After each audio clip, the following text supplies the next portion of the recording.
This is Catherine Dubberly, the Answer Lady, having a ball on my Kiss loom, making double comfort slippers.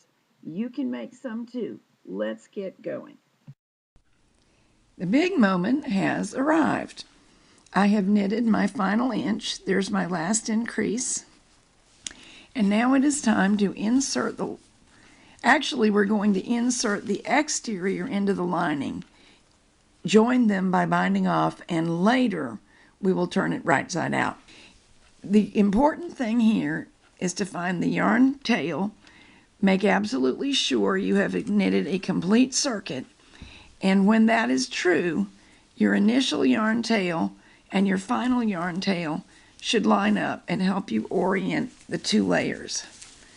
I've inserted the first part as far as I can. Now it may be easier to reach through. Aha, got a hold of it. Need to pull it out far enough that I can get a good look at it. There's my yarn tail. And I've got something of a twist going on, so I need to reorganize till these two line up, the beginning and ending tail. There we go. I've been feeling around very carefully. Smooth here, no twist. There's heel number 1. Where I'm wiggling my fingers is heel number 2. I don't want it that far up yet so I can hang. But the point of doing all this is to make absolutely certain that I have the pieces aligned without a twist. You won't be able to wear them if they twist. Now we're going to continue knitting shortly, so we need this yarn tail free. This one can drop down between the layers of work. And I am going to start hanging the first row, the E-wrapped row, on the now working pegs, and then we'll bind them off together. I have found this easier to do just a few stitches at a time rather than trying to hang the whole loom's worth. Now, while I hang and proceed with this, I'm going to tell you that if you found it nearly impossible to get these things aligned, there is an alternative. You could go ahead and bind off the stitches that are now on the loom, doing so very loosely, and then once everything is off the loom, you could shove the two pieces inside one another. At first, the lining has to be on the outside because you have to be able to join the beginning and edges and ending edges, and they're on the inside.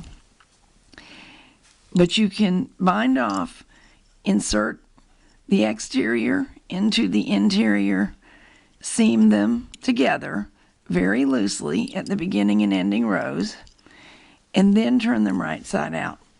The reason that things must be very loose is because your foot will be sliding in through this area in a flexed position. I'm going to use what I call the transfer bind off because I can make it as loose or tight as I want, and I have a lot of control over it.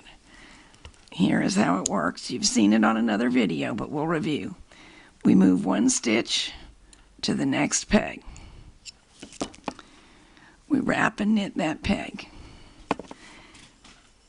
That will leave 3 loops going over the new wrap because we have the row of stitches that was on there, the E-wraps from the initial row that I just hung on there, and the new stitch I'm going to move over to there. When in doubt, err on the side of loose rather than tight, otherwise you'll have to redo it.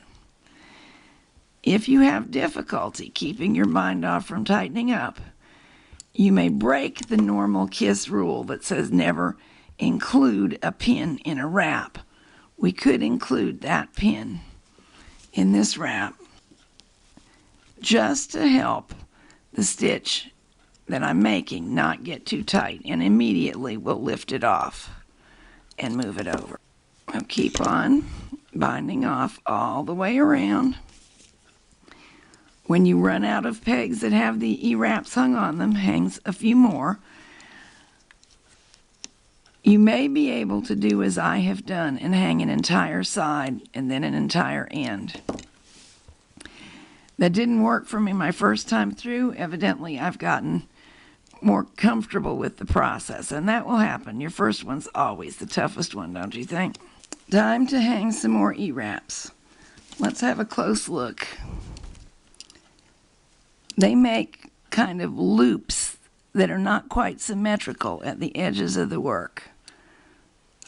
Watch as I pick them up from this angle. We looked at the other angle before. It should be, if you unroll, the tendency of the edge to roll with your thumb and your finger. The strand of yarn that is the E-wrap should be the one at the very edge of the knitting.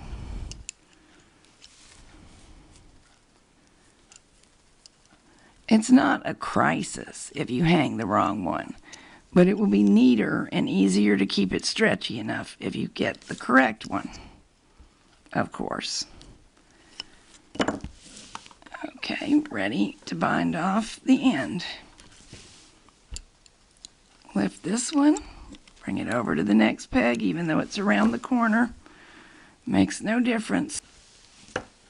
If you should have difficulty knitting all 3 loops that are on any peg over at one time, there's no harm in doing them one at a time, as long as they all get over before you leave this peg.